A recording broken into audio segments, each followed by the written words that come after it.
Chapitre 9. Introduction au chapitre 9. L'évangile de l'eau et de l'esprit pour les Israélites et les païens. Pourquoi Paul disait-il qu'il ressentait une grande peine et un chagrin continu dans son cœur pour ses compatriotes ? C'est parce que Paul avait un souhait pour ses disciples, si cher à son cœur, qu'il acceptait volontairement d'être maudit et séparé de Christ pour eux. Avec sa propre chair, il voulait véritablement que ses disciples soient sauvés. En ce dernier temps, nous sommes très intéressés par la prédication au monde entier de l'évangile de l'eau et de l'esprit. Répandre l'évangile de vérité est l'une des préoccupations majeures de Dieu et en même temps, le but le plus important est de ressusciter les gens. Le fait que les Israélites acceptent ou non l'évangile de l'eau et de l'esprit dans les derniers jours est une autre affaire qui attire notre attention. Nous devons continuer à prier pour les Israélites afin qu'ils soient sauvés, parce que lorsqu'ils accepteront l'Évangile, nous saurons que la seconde venue de notre Seigneur sera imminente. Mes sujets de prière pour cette année sont l'évangélisation du monde et l'acceptation du véritable Évangile par les Israélites. Je prie aussi pour que les Israélites portent les serviteurs de Dieu parmi ceux de leur peuple. Dieu a donné sa loi aux Israélites à l'époque et il en a fait un royaume de prêtres à ses yeux. Christ lui-même est venu en accord avec la chair parmi les Israélites. Et pourtant, ils ont refusé de croire et sont toujours contre Dieu en s'opposant à sa volonté. Le Seigneur nous a dit qu'il serait difficile de trouver la vraie foi lorsqu'il reviendrait. C'est la volonté de Dieu que l'évangile de l'eau et de l'esprit, originaire de Jérusalem, soit répandu sur toute la planète. Cependant, de nos jours, le cœur des gens est endurci. Beaucoup de gens se sont écartés du droit chemin de la vérité. Récemment, un film intitulé « La dernière tentation du Christ », représentant Jésus comme un enfant illégitime, est sorti dans les salles en Corée. C'était rempli de blasphèmes et son message central était que Jésus ne serait pas Dieu. Mais juste un homme ordinaire comme l'était le prince Siddhartha d'Inde, plus connu sous le nom de Bouddha. Ce film piétine la vérité, c'est-à-dire le fait que Jésus soit Dieu et notre Sauveur.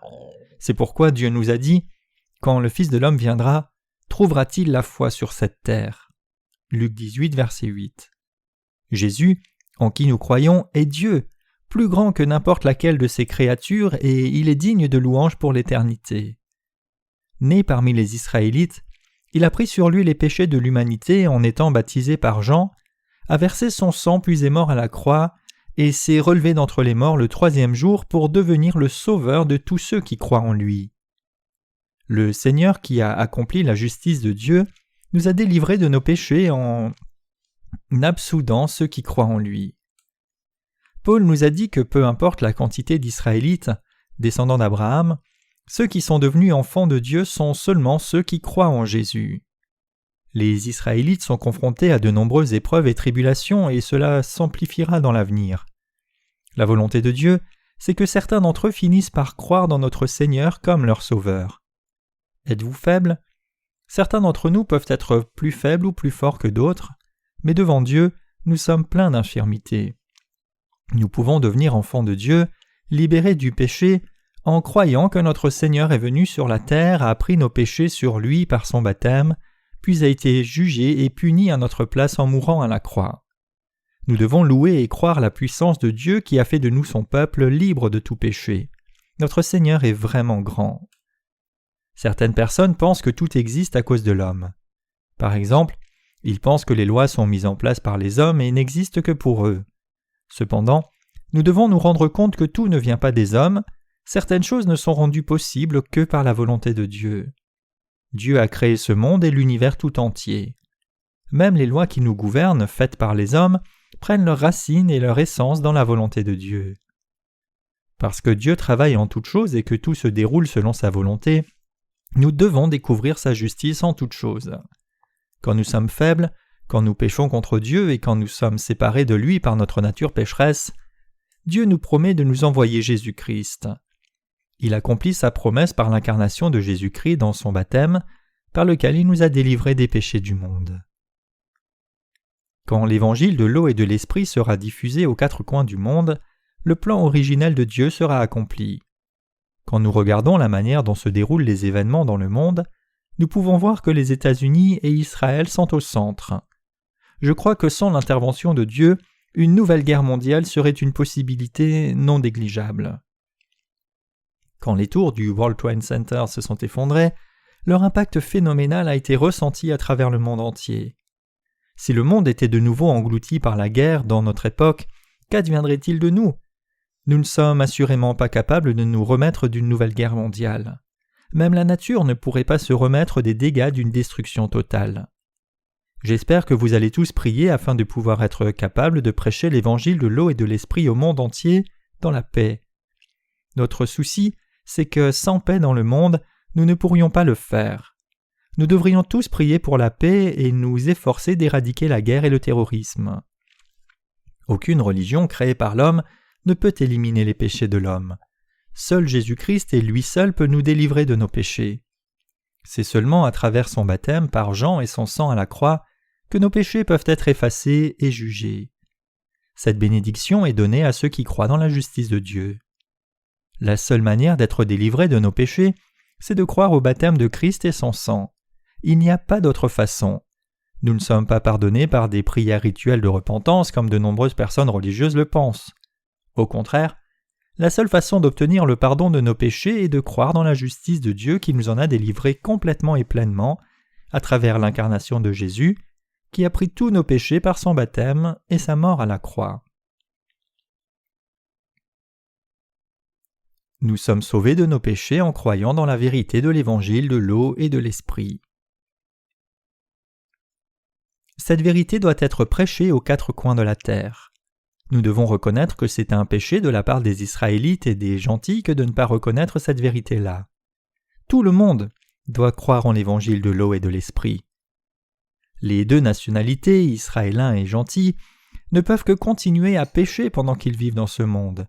Mais notre Seigneur s'est occupé de ces péchés une fois pour toutes par son baptême. Pourrait-il y avoir une vérité plus simple et plus claire que la vérité du baptême de Jésus et sa mort à la croix ? Pourquoi Jean a-t-il baptisé Jésus ? Il a été baptisé par Jean et crucifié pour qu'il puisse enlever nos péchés. Ne pas croire en cette vérité ou ne pas l'accepter dans son cœur fait que les gens se dirigent vers leur propre destruction à cause de leurs péchés. Le baptême que Jésus a reçu ainsi, Matthieu 3, verset 15, accomplit toute la justice. Le mot « ainsi » c'est « outos » en grec, ce qui signifie « de cette façon »,« tout à fait approprié » ou « il n'y a pas d'autre façon que celle-ci ». Ce mot signifie que Jésus a pris les péchés du monde de façon irréversible sur lui à travers le baptême qu'il a reçu de Jean. Puisque Jésus a pris sur lui tous les péchés du monde en étant baptisé par Jean, il a été capable de porter la croix puis de verser le sang sur elle pour nous. Nous devons nous rendre compte que c'est la vérité du pardon par laquelle toute la race humaine peut être rachetée de ses péchés. Notre Seigneur nous dit « Si vous vous conformez à ma parole, vous êtes en effet mes disciples, vous connaîtrez la vérité, et la vérité vous rendra libres. » Le baptême de Jésus et son sang sont la vérité de Dieu qui nous délivre de nos péchés. Cela prend racine dans la parole écrite de Dieu. La vérité du pardon doit, avec l'évangile de l'eau et de l'esprit, durer pour toute l'éternité. Que Dieu le Père ait décidé que les pécheurs seraient pardonnés par le baptême de Jésus et son sang à la croix, c'est sa volonté. Quand nous croyons en son baptême et son sang pour notre rédemption, nous croyons dans ce que Dieu a prévu pour nous. Nos péchés sont pardonnés seulement lorsque nous croyons dans la vérité de l'évangile de l'eau et de l'esprit. Si vous croyez en cet instant même au baptême de Christ et son sang à la croix, en la vérité du pardon, de même qu'en votre rédemption, alors vous êtes justifiés. Si par contre vous ne croyez pas, alors vous êtes encore pécheurs. Tous ceux qui ont péché sont privés de la gloire de Dieu. Nous pouvons être pardonnés de nos péchés et devenir enfants de Dieu seulement en croyant en Jésus-Christ notre Sauveur. Il n'y a pas de raison pour laquelle quelqu'un ne devrait pas croire la vérité de l'évangile de l'eau et de l'esprit. Il n'y a personne qui n'ait pas besoin de cet évangile de rédemption. Tout le monde en a besoin. Pourquoi quelqu'un ne voudrait-il pas croire quand la vérité de l'évangile de l'eau et de l'esprit est si clairement placée devant lui, si ce n'est par manque de volonté d'être purifié de ses péchés? De nombreuses personnes à travers le monde ont accepté l'évangile de l'eau et de l'esprit et le prêchent pour le diffuser plus encore.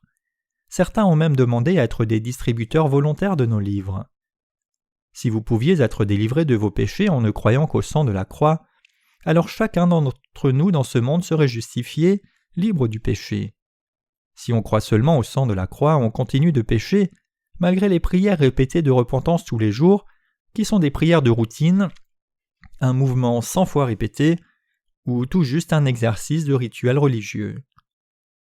Si vous essayez d'effacer vos péchés en faisant des prières de repentance, alors vous commettez en réalité un grave péché contre Dieu, parce que votre acte dégrade la justice de Dieu, qui ne peut être accomplie non par vos efforts, mais seulement par le baptême de Jésus et son sacrifice à la croix, par lequel Jésus prend sur lui nos péchés puis est puni à notre place. Si vous acceptez Jésus comme votre sauveur, croyez que votre pardon se trouve dans le baptême de Jésus et sa crucifixion, Jésus promet de délivrer le pécheur de son péché, et il accomplit sa promesse en étant baptisé par Jean au Jourdain et en versant le sang à la croix pour accomplir la justice de Dieu. Quelle raison y a-t-il pour que nous ne croyions pas en cette vérité ? Vous devez croire au baptême de Jésus et au sang versé à la croix comme étant votre rédemption. La vérité que Jésus a pris sur lui tous nos péchés quand il a été baptisé se trouve dans Matthieu 3, versets 13 à 17. Seuls ceux qui ne veulent pas être pardonnés de leurs péchés refusent de croire cette vérité. Vous pouvez devenir enfant de Dieu et recevoir la vie éternelle seulement en croyant dans la vérité de l'évangile de l'eau et de l'esprit. Rien d'autre ne vous délivrera de vos péchés. Il n'y a rien de plus merveilleux que de croire cette vérité. Il n'y a pas de meilleur cadeau de Dieu que son pardon. Parmi les multiples cadeaux que Dieu nous a donnés, le pardon de nos péchés est le meilleur de tous. Le second cadeau que Dieu nous a donné, c'est le millénium qui vient, pendant lequel nous régnerons, et le troisième cadeau, c'est la vie dans le royaume des cieux et le règne avec Dieu pour l'éternité. Dieu a permis, même dans ce temps dernier, que la vérité de la rédemption soit révélée aux Israélites comme aux gentils. Comme le prophétisent les Écritures, 2 serviteurs de Dieu se lèveront parmi les Israélites et Dieu accomplira des miracles magnifiques de l'Évangile à travers eux. Les Israélites entendront l'Évangile de l'eau et de l'Esprit à travers ces 2 serviteurs que Dieu aura levés parmi leur propre peuple, et de nombreuses personnes croiront en Jésus comme leur Sauveur, le Messie. Nous attendons ce jour, comme Jean attendait en demandant « Viens, Seigneur Jésus ». Apocalypse 22, verset 20. Quand viendra le temps pour que le Seigneur revienne, vous vous rendrez compte à quel point vous serez reconnaissant d'avoir cru en la vérité par laquelle vous avez été pardonné et sauvé. C'est le désir le plus cher de mon cœur, que vous soyez délivrés de tous vos péchés en croyant dans la vérité de l'évangile de l'eau et de l'esprit. Le monde peut changer, mais l'évangile de l'eau et de l'esprit par lequel Dieu nous a sauvés de nos péchés est une vérité éternelle et immuable. Nous devons croire pour recevoir le salut. Puisse la vérité de la rédemption de Dieu être vôtre. Dieu nous a délivrés en faisant de nous les instruments de miséricorde. Le chapitre 9 de Romains mentionne que Dieu a sauvé Jacob parce qu'il l'aimait plus qu'Ésaü. En tant que tel, Jacob est devenu un porteur de la miséricorde, tandis qu'Ésaü était devenu un porteur de colère. Ceci amène la question du pourquoi. C'est-à-dire, Dieu a-t-il favorisé Jacob plutôt qu'Ésaü ? Sans aucun doute, il y aura beaucoup de gens qui argumenteront que si Dieu a choisi unilatéralement et de façon préjudiciable d'aimer une personne et d'en haïr une autre, sa prédestination et son choix sont mauvais, inconditionnels. Quand nous regardons le monde créé par Dieu, nous pouvons voir à quel point ses créations sont pures et belles. Les plantes, les animaux et toutes les autres choses créées par Dieu semblent si parfaites. Comment Dieu pourrait-il aimer une personne et haïr une autre de façon biaisée ? Ce n'est pas le cas. À cause de la désobéissance d'Adam et Ève, le péché est entré dans le monde, et à cause de ce péché, tous ceux qui sont venus après eux sont destinés à continuer de pécher et ne peuvent être évités d'être condamnés à l'enfer. Le fait que Dieu ait sauvé Jacob et n'ait pas délivré Ésaü n'implique aucune faute de sa part. À ses yeux, Dieu avait toutes les raisons de faire cela. Nous pouvons trouver de nombreuses personnes qui se conduisent comme Ésaü dans la communauté chrétienne. Une telle personne ne manquerait jamais un culte, peu importe où et quand il a lieu, du premier office du matin jusqu'aux dévotions tardives du soir. Certains peuvent même passer plus de temps à l'église qu'à la maison, allant à l'église en sortant du travail au lieu de rentrer à la maison. Nous pouvons les appeler des coureurs religieux. Parmi eux, cependant, il y en a beaucoup qui ne prennent pas la justice de Dieu au sérieux. C'est parce qu'ils sont en train de construire leur propre justice qu'ils ignorent celle de Dieu. Même ceux qui ignorent la justice de Dieu veulent aller au paradis et voir leurs péchés pardonnés, mais leurs efforts pour accomplir leur propre justice devant Dieu et les hommes sont plus importants que ceux qui tentent d'être sauvés de leurs péchés. Dieu dit à ceux qui ne croient pas en sa justice que la foi dans la justice de Dieu n'est pas pour tout le monde. Quel genre de personnes alors peuvent croire dans la justice de Dieu ? Il y a des gens qui reconnaissent leur nature pécheresse et de leur propre esprit se rendent compte qu'ils ne valent rien. C'est le genre de personnes qui, lorsqu'elles découvrent la justice de Dieu à travers son pardon manifesté dans l'évangile de l'eau et de l'esprit, croient immédiatement et se tournent vers la gloire de Dieu.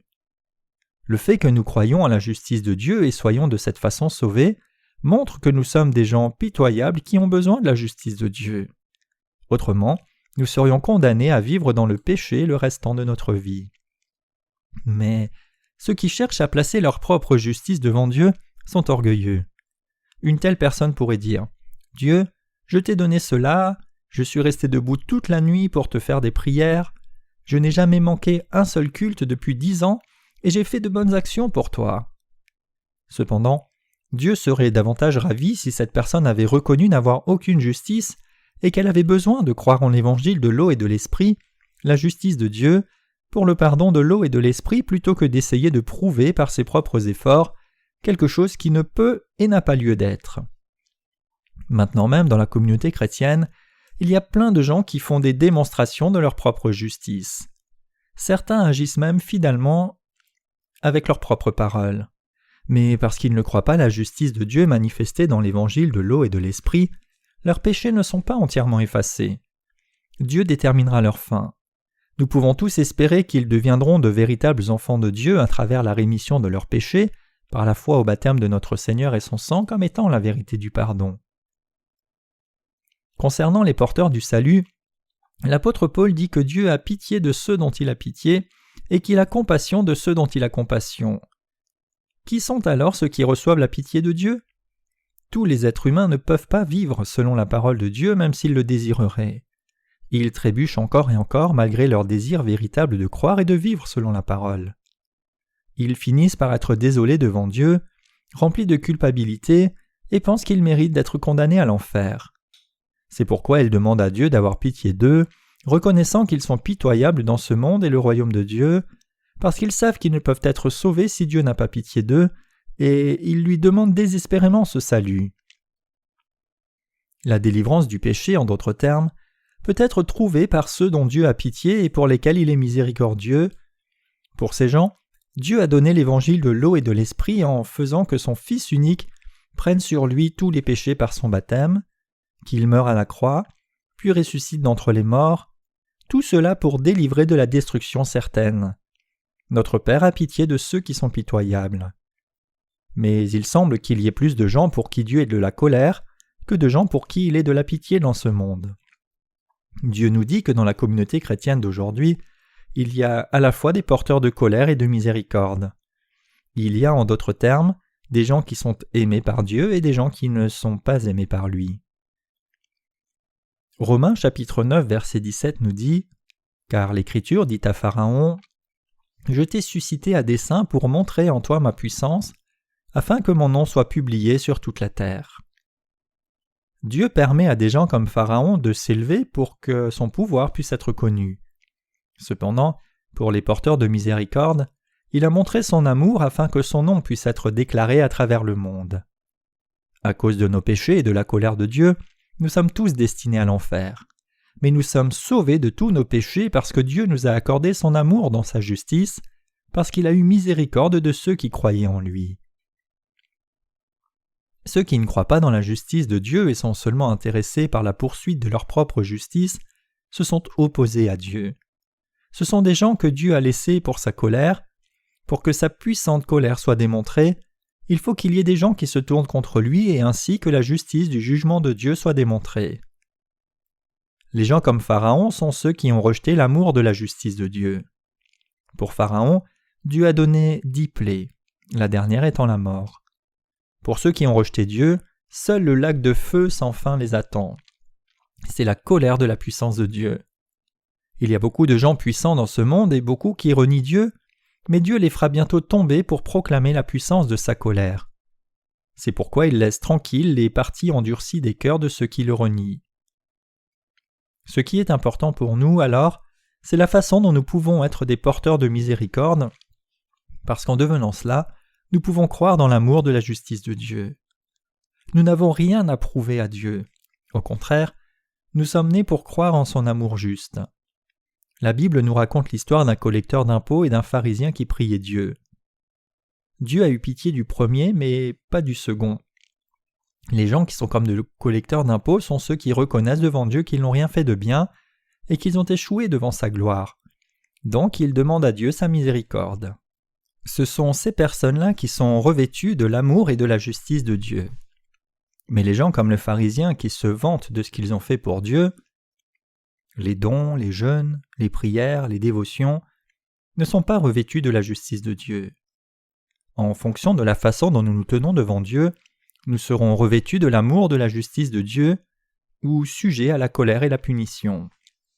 Si nous endurcissons nos cœurs devant Dieu, nos péchés demeureront toujours impardonnables, et sans le pardon, notre destin c'est l'enfer. L'évangile de l'eau et de l'esprit a été prêché de par le monde. Ceux qui ne sont pas sauvés sont dans cet état parce que leurs cœurs sont endurcis. Il n'y a pas de justice chez les hommes et c'est seulement par la foi que nous pouvons être revêtus de l'amour juste de Dieu. Dieu déteste, bien qu'il les ait créés, ceux qui ne reconnaissent pas sa justice. Mais ceux qui croient en l'évangile de l'eau et de l'esprit et la justice de Dieu seront tous aimés et recevront la vie éternelle. Beaucoup de chrétiens dans le monde d'aujourd'hui vivent comme des porteurs de la colère de Dieu. C'est pourquoi nous devons apprendre à partir du livre de Romains ce qu'est la justice de Dieu. La raison pour laquelle Dieu aime certains et pas d'autres est que certains croient dans sa justice mais pas d'autres. C'est la vérité dont je souhaiterais parler. Ce que Dieu a fait à Jacob et Ésaü était juste. Parmi ceux qui croient en Jésus, il y en a beaucoup qui veulent être aimés de Dieu sans croire dans l'évangile de l'eau et de l'esprit. Ces gens sont comme Ésaü et Dieu les jugera en fonction de leurs péchés. Dieu a envoyé son Fils pour être baptisé par Jean afin d'enlever une fois pour toutes tous les péchés du monde. Croyez-vous cette vérité? Y croyez-vous du fond de votre cœur? Nous serons délivrés immédiatement de tous nos péchés si nous croyons dans la vérité de l'évangile de l'eau et de l'esprit, par laquelle la justice de Dieu se manifeste. Jésus a enlevé tous les péchés de ce monde et les a mis sur lui-même. Il est mort à la croix puis ressuscité d'entre les morts, tout cela pour que nous puissions aussi être libres de nos péchés. Mais si nous essayons d'être pardonnés sans croire dans la justice de Dieu, nous sommes en train de pécher contre lui. Si nous ne croyons pas en sa justice, cela voudra dire que Jésus devait être baptisé et mourir à chaque fois pour nos péchés. Dieu, dans son infinie sagesse, pourrait-il choisir cette méthode? Pour nous délivrer de nos péchés, Dieu a envoyé son Fils une fois pour toutes pour être baptisé, crucifié et ressuscité, afin qu'il puisse nous sauver complètement. Notre Dieu est un Dieu juste.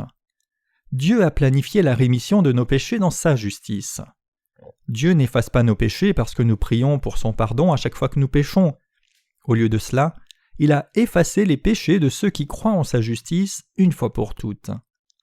Que se passe-t-il pour les péchés que nous commettons chaque jour? Ceux-là sont effacés lorsque nous vénérons Dieu pour sa justice et lui attribuons la gloire à lui seul. Du point de vue de Dieu, Jésus a pris sur lui une fois pour toutes tous les péchés du monde par son baptême, a versé le sang à la croix puis a été jugé à notre place, et a ainsi enlevé tous nos péchés pour notre salut complet. L'amour de la justice de Dieu est accompli par son plan pour éliminer tous les péchés du monde en même temps. Romains 9, verset 25 affirme « Selon qu'il le dit dans Osée, j'appellerai mon peuple celui qui n'était pas mon peuple, et bien-aimé celle qui n'était pas bien-aimée. » Oui, Dieu a dit qu'il appellerait son peuple ceux qui ne sont pas son peuple. Puisque la justice de Dieu dans laquelle nous croyons n'est pas une théorie mais la réalité, nous sommes délivrés de nos péchés en croyant dans sa justice. Puisque c'est une réalité, ceux qui ignorent sa justice sont détestés et jugés comme Ésaü. Il n'y a personne qui puisse se vanter de sa propre justice devant Dieu. Pour nous délivrer de tous nos péchés, Dieu nous a sauvés par sa justice. Comment alors pouvons-nous ne pas le remercier et le louer ? Nous ne pouvons faire autrement que de répandre l'évangile de la justice de Dieu en guise de remerciement et de foi.